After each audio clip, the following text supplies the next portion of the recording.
You couldn't not play Favorite Things in a Coltrane tribute. It would be apparently missing. And I have a little short story here, of course I've said this many times, but I was in Italy with Elvin. This is in the 80s. We did a couple of tours together. And we were having a little Chianti and a little wine in the train, on the European trains, you face each other.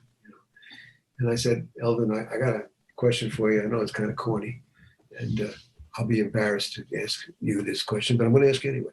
I said, how many times did you play My Favorite Things? Right away, it's a loaded question because Nick Morton's going to answer that. He said, well, and then he went into his amazing personality. Well, Lieb, etc.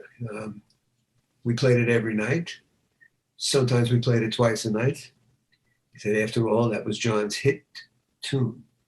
You tell me how many times. So I made a quick calculation. I came up with 1,200 to 1,500 because they worked 40 weeks a year. They played it once at least a night, if not twice. And on a Saturday night when you had a crowd staying late, you're going to probably play what's familiar,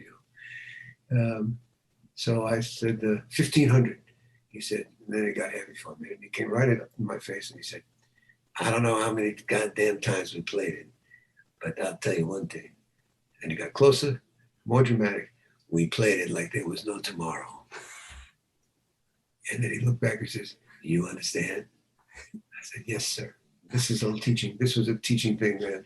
I mean, I loved Elvin. He was so, just the way he looks and seems is the way he was. He was such a mentioned gentleman and a scholar, my father would describe it, and had been around the block. Was definitely not an innocent pup. He'd been around. And I got him in my life at a very good time when I really needed someone to look up to who would know more than I did. I mean, in a certain sense. And that's where Elvin and Miles came into play, of course, and Pete LaRocca, too. I should always mention him. So then he kind of finished and he kind of leaned back. He said, nice story, huh?